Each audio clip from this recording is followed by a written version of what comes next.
Hi ಎಲ್ರಿಗೂ ನಮಸ್ಕಾರ. Welcome back to my channel. ನಾನು ಶ್ವೇತಾ. ಎಲ್ಲರೂ ಹೇಗಿದ್ದೀರಾ? ಎಲ್ಲರೂ ಆರಾಮಾಗಿದ್ದೀರಿ ಅಂತ ಅನ್ಕೋತೀನಿ. ಹಾಗೆಯೇ ನೀವು ನನ್ನ ಚಾನಲನ್ನು ಸಬ್ಸ್ಕ್ರೈಬ್ ಮಾಡದೆ ಏನಾದರೂ ನೋಡ್ತಾ ಇದ್ದರೆ ದಯವಿಟ್ಟು ಸಬ್ಸ್ಕ್ರೈಬ್ ಮಾಡ್ಕೊಂಡು ನೋಡಿ. ಹಾಗೆ ಈ ವಿಡಿಯೋ ಇಷ್ಟ ಆದರೆ ಲೈಕ್ ಮಾಡಿ, ಶೇರ್ ಮಾಡಿ, ಕಮೆಂಟ್ ಮಾಡಿ ಪ್ಲೀಸ್. ಇವತ್ತಿನ ರೆಸಿಪಿ ಜೀರಿಗೆ ಮತ್ತು ಮೆಣಸಿನ ಸಾಂಬಾರು. ಈ ಸಾಂಬಾರು ಚಳಿಗಾಲಕ್ಕೆ ಒಳ್ಳೆ ಸಾಂಬಾರು ಅಂತ ಹೇಳ್ಬೋದು. ಯಾಕೆಂದರೆ ಇದು ತುಂಬ ಖಾರವಾಗಿರುತ್ತೆ. ಅದಕ್ಕೋಸ್ಕರ ಇದನ್ನು ಮಾಡುವುದು ತುಂಬ ಸುಲಭ, ತುಂಬ ಈಸಿಯಾಗಿ ಮಾಡ್ಕೊಳ್ಬೋದು. ಇದನ್ನು ಯಾವ ರೀತಿ ಮಾಡ್ಕೊಳ್ಳೋದು ಅಂತ ನೋಡ್ಕೊಂಡು ಬರೋಣ ಬನ್ನಿ. ಮೊದಲಿಗೆ ಜೀರಿಗೆನ ಸ್ವಲ್ಪ ಜಾಸ್ತಿ ತಗೊಳ್ಬೇಕು. ಹಾಗೆ ಕಾಳು ಮೆಣಸನ್ನು ಜಾಸ್ತಿ ತೊಗೊಂಡಿದ್ದೀನಿ. ಸ್ವಲ್ಪ ಹಸಿ ಕೊಬ್ಬರಿ, ಸ್ವಲ್ಪ ಬೆಳ್ಳುಳ್ಳಿ. ಇದರಲ್ಲಿ ಅರ್ಧ ಬೆಳ್ಳುಳ್ಳಿನ ಫ್ರೈ ಮಾಡೋಕ್ಕೆ ಹಾಕ್ತೀನಿ, ಇನ್ನು ಅರ್ಧನ ಒಗ್ಗರಣೆಗೆ ಹಾಕ್ತೀನಿ. ಹಾಗೆ ಒಂದು ಚಿಕ್ಕ ಈರುಳ್ಳಿನ ಚಿಕ್ಕದಾಗಿ ಕಟ್ ಮಾಡ್ಕೊಂಡಿದ್ದೀನಿ. ಒಂದು ಹಿಡಿಯಷ್ಟು ಕೊತ್ತಂಬರಿ ಸೊಪ್ಪನ್ನು ನೀಟಾಗಿ ತೊಳ್ಕೊಂಡಿದ್ದೀನಿ. ಹಾಗೆ ಒಂದು ಲಿಂಬೆಹಣ್ಣು ಗಾತ್ರ ಸ್ವಲ್ಪ ಹುಳ್ಸೆಹಣ್ಣು ತೊಗೊಂಡಿದ್ದೀನಿ. ಹಾಗೆ GRB ಅವರ ರಸಮ್ ಪೌಡ್ರ್ ತೊಗೊಂಡಿದ್ದೀನಿ. ನೀವು ಯಾವ್ದು ಬೇಕಾದ್ರೂ ತೊಗೊಳ್ಬೋದು. ನನ್ನ ಹತ್ರ ಸಾಂಬಾರು ಪೌಡ್ರ್ ಖಾಲಿ ಆಗಿತ್ತು, ಅದಕ್ಕೋಸ್ಕರ ರಸಮ್ ಪೌಡ್ರ್ ಯೂಸ್ ಮಾಡ್ತಾಯಿದ್ದೀನಿ. ನೀವು ಬೇಕಿದ್ರೆ ಸಾಂಬಾರು ಪೌಡ್ರ್ ಹಾಕ್ಕೊಳ್ಬೋದು. ಸ್ವಲ್ಪ ಇಂಗು, ಸ್ವಲ್ಪ ತುಪ್ಪ, ಇದನ್ನು ಒಗ್ಗರಣೆಗೆ ಹಾಕ್ಕೊಳ್ತೀನಿ. ಹಾಗೆ ಸಾಸಿವೆ ಜೀರಿಗೆ ಒಗ್ಗರಣೆಗೆ, ಕರಿಬೇವು, ರುಚಿಗೆ ತಕ್ಕಷ್ಟು ಉಪ್ಪು. ಮೊದಲಿಗೆ ಒಂದು ಪಾತ್ರೆನ ಒಲೆ ಮೇಲೆ ಇಟ್ಟಿದ್ದೀನಿ. ಅದು ಬಿಸಿ ಆಗ್ತದಂತೆ ಸ್ವಲ್ಪ ಎಣ್ಣೆ ಹಾಕ್ಕೊಂಡಿದ್ದೀನಿ.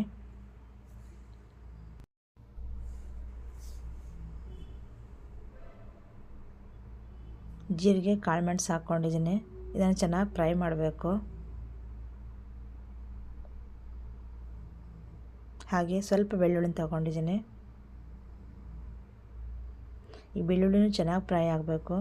ಹಾಗೆ ಕಟ್ ಮಾಡ್ಕೊಂಡಂಥ ಈರುಳ್ಳಿನೂ ಹಾಕ್ತಾಯಿದ್ದೀನಿ. ಇದು ಸಹ ಚೆನ್ನಾಗಿ ಫ್ರೈ ಆಗಬೇಕು.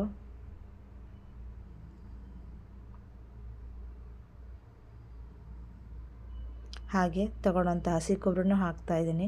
ಈ ಹಸಿ ಕೊಬ್ಬರಿನ ಹಾಕೋದ್ರಿಂದ ಒಳ್ಳೆ ಫ್ಲೇವರ್ ಬರುತ್ತೆ ಸಾಂಬಾರಿಗೆ. ಹಸಿ ಕೊಬ್ಬರಿನ ನಾವು ಫ್ರೈ ಮಾಡಿ ಹಾಕೋದ್ರಿಂದ ಸಾರು ಒಳ್ಳೆ ರುಚಿ ಕೊಡುತ್ತೆ ಅಂತ ಹೇಳ್ಬೋದು. ನೋಡಿ, ಈ ಥರ ಚೆನ್ನಾಗಿ ಫ್ರೈ ಮಾಡಬೇಕು. ನೋಡಿ, ಇದು ಸ್ವಲ್ಪ ಫ್ರೈ ಆಗಬೇಕು. ಇನ್ನು ಇದನ್ನು ನೀಟಾಗಿ ಫ್ರೈ ಮಾಡ್ಕೊಳ್ಬೇಕು. ನೋಡಿ, ಇಷ್ಟಾದರೆ ಸಾಕು. ಇವಾಗ ನಾನು ಗ್ಯಾಸ್ ಆಫ್ ಮಾಡ್ತೀನಿ. ಇದು ತಣ್ಣಗಾದ್ಮೇಲೆ ಇದನ್ನು ಒಂದು ಮಿಕ್ಸಿ ಪಾತ್ರೆಗೆ ಹಾಕ್ಕೊಳ್ಬೇಕು.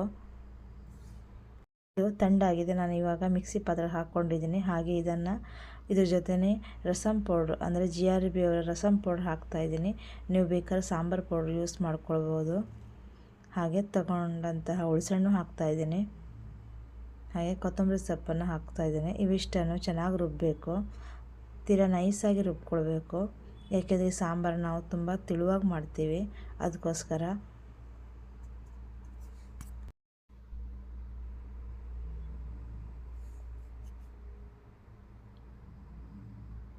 ನೋಡಿ, ನಾನು ರುಬ್ಕೊಂಡು ಬಂದಿದ್ದೀನಿ. ಎಷ್ಟು ನೈಸಾಗಿದೆ ನೋಡೋಣ. ನೋಡಿ, ಇಷ್ಟು ನೈಸ್ ಆದರೆ ಸಾಕು. ಇವಾಗ ಅದೇ ಪಾತ್ರೆನ ಒಲೆ ಮೇಲೆ ಇಟ್ಟಿದ್ದೀನಿ. ಅದು ಬಿಸಿ ಆಗ್ತದಂತೆ ಸ್ವಲ್ಪ ತುಪ್ಪ ಹಾಕ್ಕೊಳ್ತಾ ಇದ್ದೀನಿ. ಈ ತುಪ್ಪದಲ್ಲಿ ಒಗ್ಗರಣೆ ಮಾಡೋದ್ರಿಂದ ಸಾರು ಒಳ್ಳೆ ಟೇಸ್ಟ್ ಕೊಡುತ್ತೆ. ನೀವು ಬೇಕಾದರೆ ಎಣ್ಣೆನೂ ಯೂಸ್ ಮಾಡ್ಬೋದು, ಹಾಗೇನಿಲ್ಲ. ನಾನು ಸ್ವಲ್ಪನೇ ತುಪ್ಪ ಹಾಕಿದ್ದೀನಿ. ಇವಾಗ ತುಪ್ಪ ಬಿಸಿ ಆಗ್ತದಂತೆ ಸ್ವಲ್ಪ ಸಾಸಿವೆ ಜೀರಿಗೆ ಹಾಕ್ತಾಯಿದ್ದೀನಿ. ಕರಿಬೇವು ಹಾಕ್ಕೊಳ್ತಾ ಇದ್ದೀನಿ. ಸ್ವಲ್ಪ ಬೆಳ್ಳುಳ್ಳಿ,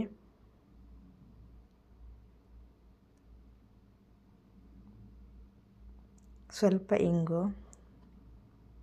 ಈ ಬೆಳ್ಳುಳ್ಳಿ ಚೆನ್ನಾಗಿ ಫ್ರೈ ಆಗಬೇಕು, ಯಾಕಂದರೆ ಬೆಳ್ಳುಳ್ಳಿ ಫ್ಲೇವರು ನಮಗೆ ಬರಬೇಕು. ಆ ರೀತಿ ಫ್ರೈ ಮಾಡಿರಿ.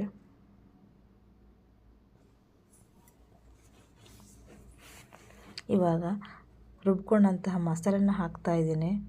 ಈ ಮಸಾಲೆ ಹಾಕಿದ ತಕ್ಷಣ ನಾವು ನೀರು ಹಾಕಬಾರ್ದು. ಮೊದಲಿಗೆ ಮಸಾಲೆನ ತುಪ್ಪದಲ್ಲಿ ಚೆನ್ನಾಗಿ ಫ್ರೈ ಮಾಡ್ಕೊಳ್ಬೇಕು. ಆಮೇಲೆ ಮಿಕ್ಸಿ ಜಾರನ್ನ ತೊಳೆದು ನೀರು ಹಾಕ್ಕೊಳ್ಬೇಕು. ನೋಡಿ, ಇವಾಗ ಹಾಕ್ತಾಯಿದ್ದೀನಿ ಮಿಕ್ಸಿ ಜಾರ್ ನೀರನ್ನು. ಇವಾಗ ನಾವು ನಮಗೆ ಎಷ್ಟು ನೀರು ಬೇಕೋ ಅಷ್ಟು ಹಾಕ್ಕೊಳ್ಬೇಕು. ಅಂದರೆ ಸಾರು ಯಾವ ರೀತಿ ನಮಗೆ ತಿಳಬೇಕು ಆ ರೀತಿ ನಾವು ಮಾಡ್ಕೊಳ್ಬೇಕು. ಈ ಸಾಂಬಾರು ತಿಳುವಾಗಿದ್ದರೆ ತುಂಬ ಚೆನ್ನಾಗಿರುತ್ತೆ.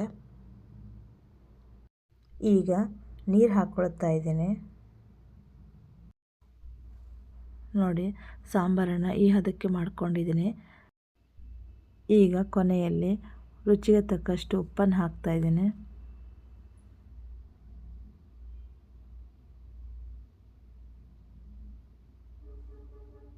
ಈಗ ಈ ಸಾಂಬಾರನ್ನ ಚೆನ್ನಾಗಿ ಕುದಿಸಬೇಕು. ಒಂದು ಪ್ಲೇಟ್ ಮುಚ್ಚಿಬಿಟ್ಟು ಕುದಿಸ್ತಾ ಇದ್ದೀನಿ. ಸಾಂಬಾರು ಚೆನ್ನಾಗಿ ಕುದ್ದಿದೆ. ಈ ಸಾಂಬಾರು ಚಳಿಗಾಲಕ್ಕೆ ಒಳ್ಳೆ ಸಾಂಬಾರು ಅಂತ ಹೇಳ್ಬೋದು. ಈ ಸಾಂಬಾರು ಮಾಡ್ಕೊಳ್ಳೋದು ತುಂಬ ಈಸಿ ಇದೆ, ಹಾಗೆ ತುಂಬ ಟೇಸ್ಟಿ ಕೂಡ ಇದೆ.